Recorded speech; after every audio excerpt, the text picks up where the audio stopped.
Magandang gabi mga kapuso. Ako po ang inyong Kuya Kim na magbibigay sa inyo ng trivia sa likod ng mga trending na balita.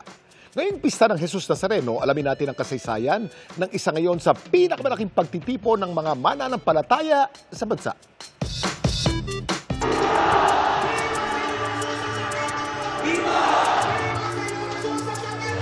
Muling napuno ang mga kalsada ng Kamaynilaan sa pagtipon-tipon ng milyon-milyong devoto para ipagdiwang ang pistahan ng Jesus Nazareno. Ang imahe ng Nuestro Padre Jesus Nazareno na pinaniniwala ang mapaghimala dumating sa Maynila dala ng mga paring Recoleto mula Mexico noong 1606. Maraming naniniwala na kaya kulay itim ang kulay ng Nazareno na damage daw ito nang sakay ito ng isang galyon na nagdala rito sa Pilipinas. Pero ayon naman kay Monsignor Sabino Venco Jr. ng Loyola School of Theology, ang kahoy kung saan gawa ang Nazareno ay isang itim na kahoy na ang tawag ay mesquite. Pero alam niyo ba na ang ginugunita sa araw na ito ay hindi ang liturgical feast, kundi ang anibersaryo ng translasyon o paglipat nito mula sa dati nitong lokasyon sa Intramuros patungong Quiapo noong 1787? Mula noon, ang translasyon naging isa sa pinakamalaking pagtitipon ng mga Katoliko sa Pilipinas dahil sa dami ng dumadalo sa posisyon. Madalas inaabot ng siyam-siyam bago ito matapos. Ang pinakamahabang posisyon ng Jesus Nazareno naganap noong taong 2012, 2017 at 2018 na nagtagal ng mahigit 22 hours. Habang ang pinakamabilis naman nagtagal lamang na mahigit kumulang 7 oras. Naganap ito noong 2004, 2005 at 2006. Pero alam niyo ba kung saan ang naging tahanan ng Jesus Nazareno bago ito nilipat sa Quiapo? Kuya Kim, ano na?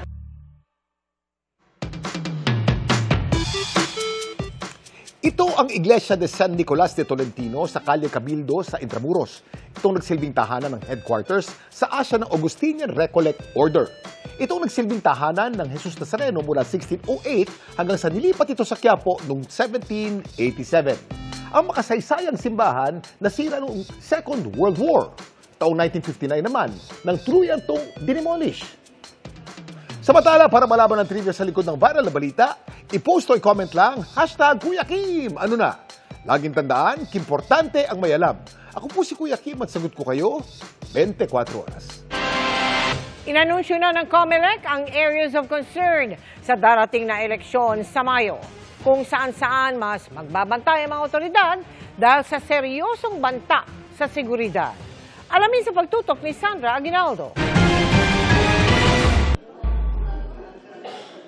3 araw bago ang pagsisimula ng election period, binisita ng Commission on Elections ang National Election Monitoring Action Center o NEMAC sa Camp Crame. Dito i-monitor ang sitwasyon sa iba't ibang bahagi ng bansa, maging sa voting centers gamit ang makabagong teknolohiya. Dito inanunsyo ng COMELEC ang areas of concern sa darating na eleksyon. Mula sa rekomendasyon ng PNP at AFP, hinati sa 4 na color category ang mga lugar sa bansa base sa lagay ng seguridad doon. Green category yung walang security concern o relatively peaceful. Nasa mahigit 1,200 na lugar ang kasama dito. Marami ay nasa Calabar Zone. Nasa 188 na lugar ang nasa yellow category. Karamihan ay nasa mga rehiyon ng Zamboanga Peninsula at Northern Mindanao. Kabilang sa mga kondisyon ay kung may mga naitalang hinihinalang election-related incident sa nakalipas na 2 election periods o kaya may intense partisan political rivalry. May 177 areas naman na nasa orange category, pinakamarami pa rin sa BARM. Kabilang sa mga kondisyon ay kung may seryosong banta ng mga armadong grupo at iba pang grupo. Ang red category ang pinakababantayan ng mga otoridad dahil ito yung mga lugar na may pinakaseryosong banta sa seguridad. Kabilang dito ang Jones at Makunakon sa Isabela, Baleno at Masbate City sa Masbate, Kalinog sa Iloilo, Santa Margarita sa Samar, at 32 lugar sa Bangsamoro Autonomous Region in Muslim Mindanao o BARM. Ayon sa COMELEC, maaari pa itong magbago habang papalapit ang eleksyon. Sa mga kababayan natin, hindi po porket nakita nyo yung area ninyo na naka-red, ay dapat na kayong matakot. Lumipat muna kayo sa ibang lugar. Hindi po yung ganon. Ibig sabihin lamang, mas may makikita kayong mas madaming mga dagdag na puwersa ng AFP at PNP. Minsan naman yung naka-red, pagka malapit ang halalan o during the campaign period, yung red biglang nagiging green. So again, magandang indication to na sobrang taas ng green natin at napakababa ng red category natin. Madaling araw pa lang ng January 12, asahan na ang checkpoint sa buong bansa. Ang PCG, ang Philippine Coast Guard, doon banda sa mga pier para ma-prevent natin yung mga pinagbabawal na transport and carrying of firearms. Pwede din naman mag-conduct ang AFP at PNP and always in tandem with COMELEC. Kasi COMELEC yung lead agency for the election period natin. Magpapatupad din ng gun ban at tanging yung mga may gun ban exemption lang ang pwedeng magdala ng baril. Tututukan din ng PNP ang pagbuwag sa private armed groups. We will always be apolitical. Tutulong daw ang AFP sa iba't ibang aktibidad ng COMELEC, gaya ng paghatid ng election materials at proteksyon ng COMELEC personnel. Panawagan ng AFP Chief of Staff, idaan sa mapayapang butuhan ang pagpili ng mga national at local leaders ng bansa. Gamitin po natin itong eleksyon upang mailabas yung nasa damdamin natin by voting the right people. Inanunsyo din ng COMELEC na matapos ang botohan sa May 12, kailangang hintayin ang alas 7 ng gabi bago makapag-transmit ng resulta ang mga makina para maiwasan ang pangamba ng hacking kapag may mga makinang maagang nakapag-transmit ng resulta. Pinayagan din ng COMELEC ang hiling ng Department of Social Welfare and Development na patuloy na mamahagi ng ayuda sa panahon ng eleksyon. Pero responsibilidad raw ng DSWD na tiyakin na walang eksenang politiko. Para sa GMA Integrated News, Sandra Aguinaldo nakatutok, 24 oras.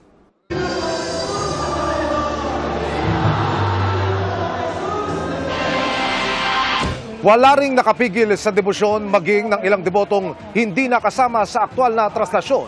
Pero sa Kalipe, nagsimba at sumubaybay na lamang online. Mula rin dito sa Minor Basilica National Shrine of Jesus Nazareno. Nakatutok live si Mariz Umali. Mariz.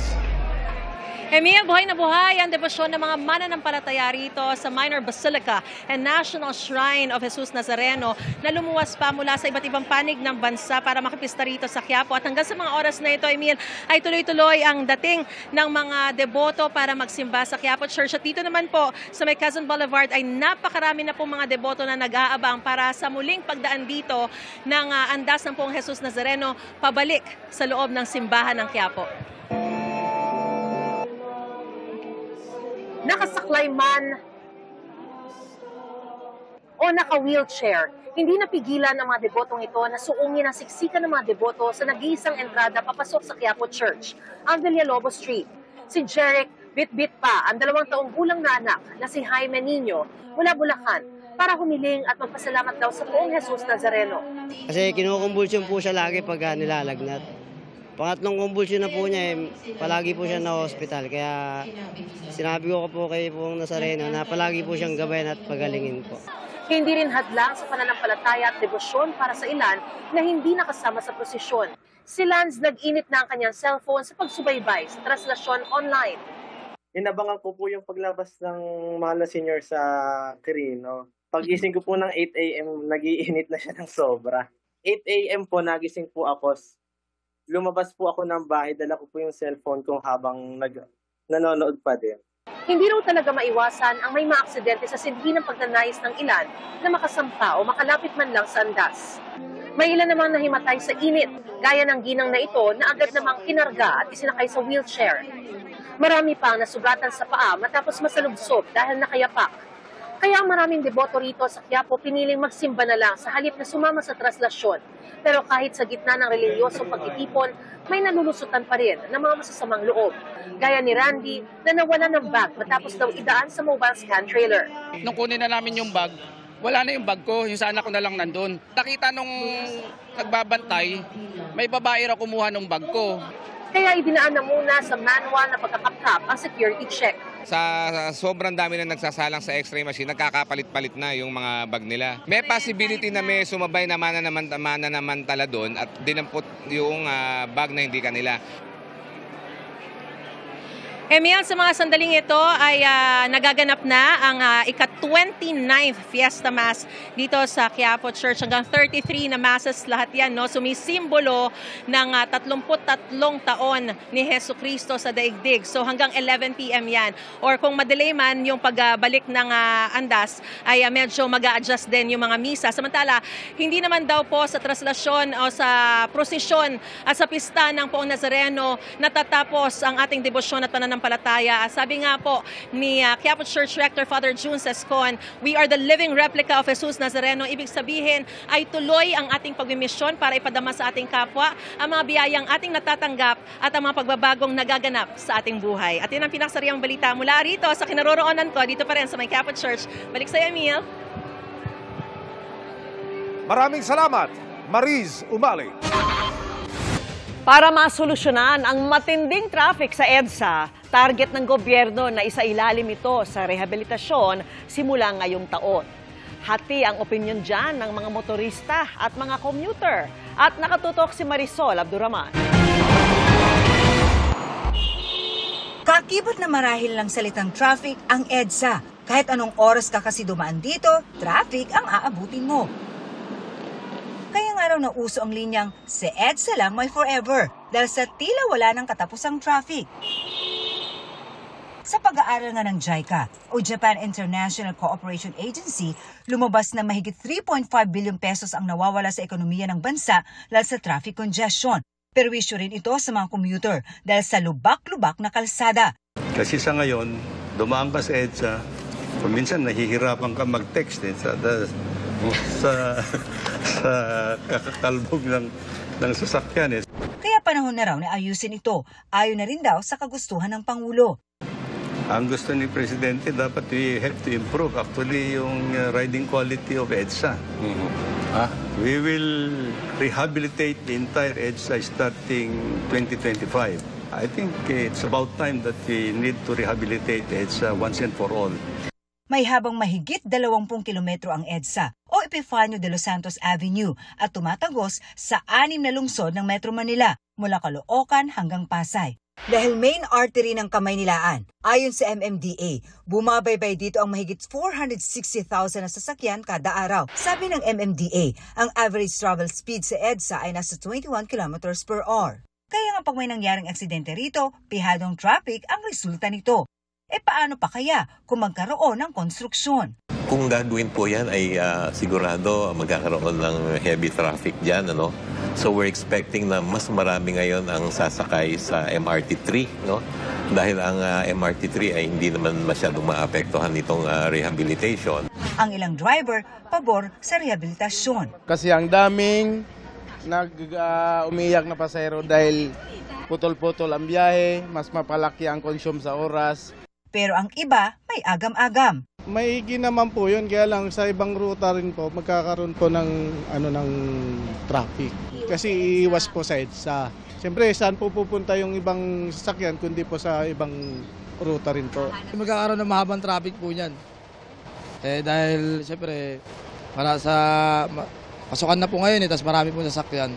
Pero para sa mga commuter, para maayos yung daloy ng traffic. Mas okay po yun since marami na rin po yung mga kotse natin ngayon. Sa construction, may medyo matraffic, pero pagka naayos naman, giginhawa na po yung Para medyo gumanda naman yung EDSA po.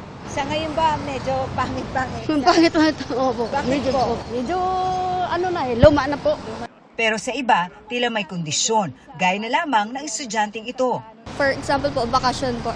Para po hindi po siya sobrang maka-apekto sa mga estudyante and mga nagtatrabaho po. Dapat stricto sila, gawin nila gabi. Para wala masyadong maabala. No. Makikipag-ugnayan daw sila sa ibang ahensya para maging maayos ang operasyon. We will work closely with DPWH at with MMDA. No? Importante rin na makipagtulungan kami sa MMDA para maging smooth yung operations ng EDSA busway and yung ating MRT3. Para sa GMA Integrated News, Marisol Abduraman. Nakatuto, 24 oras.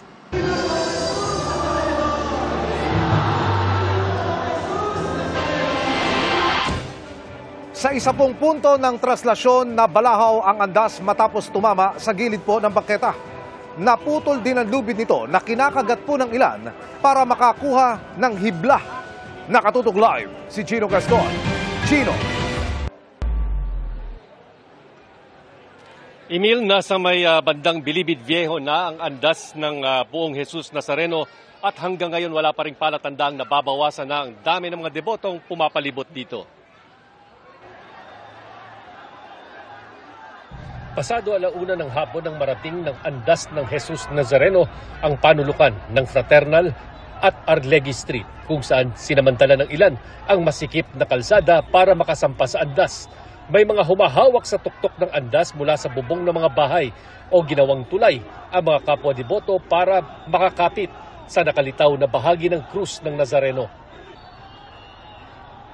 Bakas sa mukha ng mga naghahatak ng andas ang hirap na dulot ng init, uhaw at higit sa lahat, pagod dala ng walang tigil na agawan sa lubid. Pero kita rin ang pananabik ng mga nakasampa ng andas sa kanilang paghalik at pagkapit sa buntot ng krus. May mga kumagat pa ng lubid para makakuha ng hibla nito. Mahirap ngayon kasi iisa na lang ang lubid. Naputol na. Tapos yung flow ng mga tao masyadong aggressive. Hindi sila nagbibigayan. Nagpasampa po ako sa asama ko. Ginamitan ng tank. Ayun po, dire-diretso na po. Tulong-tulong lang po. Pabalik-balik ang rescue at medical team sa kakasagip ng mga nawalan ng malay. May mga residenteng panay bato ng inuming tubig o nagsasaboy ng tubig sa mga deboto sa gitna ng malinsangang panahon. Isang Farnesio Street sa pinakamakipot na mga kalsadang dinaanan ng prosesyon ngayong araw. At dito rin maraming debotong nag-aabang sa paniniwalang mas malaki ang kanilang tsansang mahawakan ng lubid o di kaya'y makasampa mismo sa andas. Inabot ng halos 2 oras bago makabalik ng Arlegui ang andas kung saan bigla itong tumagilid ito ng tama ng bangketa at isang signpost. Mga 2 minuto din itong naantala bago tuluyang itinulak at binuhat ng mga deboto. Ayon sa MPD, naputol din daw ang isa sa 2 tali ng andas sa dami raw ng debotong humihila. Sabi ni MPD Chief Police Brigadier General Thomas Ibay, mas mabagal din daw ang traslasyon ngayon. May mga report din na tumatalon ang mga deboto mula sa bubong papunta sa andas.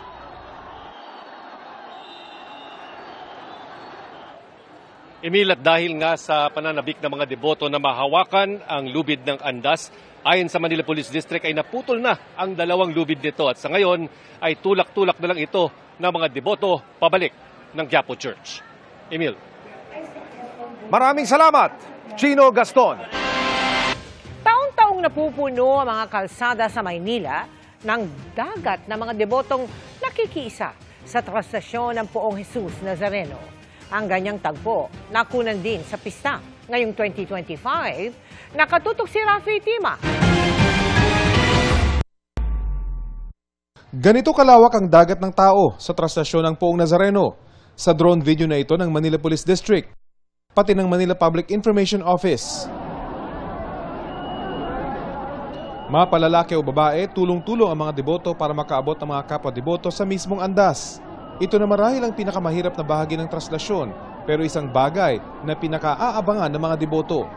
Ang grupong ito, tumambay na sa gitna ng kalye kung saan dadaan ang andas para matiyak na sila ang mauunang makahawak sa lubid at makalapit sa andas. Sa ngayon, wala pang bilang ang mga organizers kung ilan ang nakilahok sa traslasyon 2025.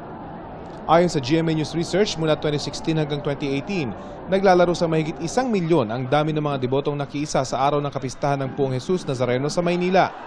Umakyat sa mahigit 2 milyon noong 2019 at mahigit 3 milyon noong 2020. Mula 2021 hanggang 2023, nahinto ang taon ng tradisyonal na traslasyon. Pero nang magbalik nito nakalipas na taong 2024, pumalo ang bilang ng mga deboto sa mahigit 6 na milyon, doble kumpara sa huling traslasyon. Hindi naman mawawala ang sugatan tuwing traslasyon. 2015 na itala ang pinakamaraming nasaktan o nangailangan ng medical assistance na umabot ng mahigit 1,700 na katao. Sa kasawiang palad, 11 na ang naitalang namatay sa traslasyon mula noong 2004. Sa monitoring ng GMA Integrated News Research, may tig-isang nasawi noong 2004, 2010 at 2018 at tig-2 naman ang pumanaw noong 2006, 2008, 2015 at 2016. Para sa GMA Integrated News, Rafi Tima nakatutok, 24 oras. Tulad ng complicated at unexpected twist na magiging finale ng Winners War, parang rollercoaster din daw ang past year ni Bea Alonzo. Kaya this 2025, self-discovery, self-improvement at self-care ang priority ni Bea. Makichika kay Aubrey Carampel. Back on the set na sa Winners War si Bea Alonzo, fresh from her Europe trip kasama ang kanyang pamilya. Very memorable and one for the books nga raw ang kanilang holiday vacation sa Andorra, Spain, kung saan nakapag-ski sila. Nakabalik din daw sila ng kanyang ina sa Lourdes, France, this time with the whole family. May side trip din siya sa UK kasama naman ng kanyang kaibigan. As in empowering din siya na to be single and then spend time with the ones you love. I didn't feel sad, I didn't feel incomplete. I guess parang ang sarap din ng feeling ng enough ka as yung parang hindi ako nalungkot. Roller coaster ride nga raw ang 2024 ni Bea. At this 2025, full of positive vibes ang kanyang minamanifest. 2024 was a very interesting year for me. A lot of challenges. Napakakulay ng 2024. But of course, it taught me a lot. And I guess 2025 is all about self-discovery and self-improvement and siguro self-care. Magiging open din daw siya to change and possibilities, mapa-career o personal na buhay. Pero, bukas din ba ang kanyang puso? Parang maling sinabi ko yun Yeah, open. Pero syempre, again, marami kang natutunan sa past years and pagdating sa usaping yan, syempre parang you have to this time be, not naman, I wouldn't use the word careful, but siguro mas mindful. And siguro this time mas intentional. At ang isa raw sa mga importanteng lesson para sa kanya sa nagdaang taon. To learn how to gracefully walk away from things that aren't meant for you. Kahit gine-jetlag pa sa taping, at home ang pakiramdam ni Bea sa set ng Winners War, kung saan gumaganap siya bilang si Sam. Wala siya sa final script reading, pero nabasa na raw niya ang script kung saan ni-reveal na sa cast ang Palacios Killer. Sabi ni Bea, complicated at unexpected ang kanilang finale. I guess shocked. Oo, shocked. But yun, parang interesting kung paano namin i-execute. Aubrey Carampel, updated sa showbiz happenings. Ilang dekada nang ginugunita ng mga Pilipino ang paglipat ng inahen ng Poong Jesus Nazareno sa Quiapo. Ang malalim na debosyong ito na nilalahukan ng milyong-milyon. Malalim din ang kasaysayan na sinasabing nagsimula sa mas naunang imahen, ang Nuestro Padre Jesus Nazareno ng Intramuros. Nakatutok si Mark Salazar. Taon-taon, milyon-milyong deboto ang nagpapakita ng kanilang maalab na pananalig tuwing pista ng Poong Jesus Nazareno ng Quiapo. Pero alam nyo ba, meron pang mas naunang imahen na sinasabing pinagsimulan ng debosyon sa Nazareno. Ito ang Nuestro Padre Jesus Nazareno of Intramuros, ang ninuno ng Jesus Nazareno ng Quiapo. Sinasabing ito ang bitbit na imahen ng unang tumungtong sa Pilipinas ang mga paring Agustinian noong ika-16 na siglo. Ang arrival kasi ng mga Agustinian Recollects na nagdala ng original image ng Nazareno sa Philippines is 1606. Kaso nga lang, wala tayong record kailan dinala ang original na image sa Philippines. They just assume nga dinala ng Recollects. Di tulad ng Nazareno ng Quiapo na nakatingin paharap, ang Nazareno ng Intramuros nakatingin sa gilid. Marangya ang kwento ng Jesus Nazareno ng Intramuros. Sinasabing ang imahen ay tadtad ng diamonds sa kanyang regalia, may gold and silver sa kanyang damit at sapatos. It's possible dahil ang Nazareno na original, ang Nazareno ng mga mayayaman, ng mga taga-Intramuros, ng mga Kastila, ng mga alta sosyedad. Sa kanyang dambana noon sa simbahan ng San Nicolas sa Intramuros, angat at sentro ang imahen ng Jesus Nazareno. Wala pang 100 taon sa Intramuros, lumakas na ang debosyon sa Jesus Nazareno, hindi na lang sa mayayaman, kundi maging sa mga Filipino natives na nakatira sa labas ng walled city of Intramuros. Kinailangan na ang ikalawang imahen para sa dumaraming deboto. At that time, ang Intramuros walled city may time na buksan, may time na isarado. Nasa labas ang mga Filipinos. Kaya hindi makapasok. Nag-demand ang obispo na maglagay ng pangalawang image diyan sa Quiapo so that may access ngayon ang mga tao. Kaya nga, there are 2 Nazarenos now. Ang Nazareno guwapo o para sa mga mayaman, ang Nazareno itim para sa mga natives. Sa unang bahagi ng ika-17 siglo, sinasabing dumating ang ikalawang Jesus Nazareno mula sa Mexico at ayon sa historical records ng Order of the Augustinian Recollect, sa pagitan ng 1767 to 1787, inilipat naman ang ikalawang imahen mula Intramuros papuntang Quiapo para maging Nazareno ng Masa. Ang paglilipat na ito ang ginugunita taon-taon sa pamamagitan ng traslasyon. Ang imahe ng Quiapo na ngayon ang sentro ng debosyon sa Jesus Nazareno. Pero pagsapit ng ikalawang digmaang pandaigdig, kasama sa mga napuruhan ang dambana ng Nazareno ng Intramuros. At ang tanging natira dito ngayon, ang historical marker na ito.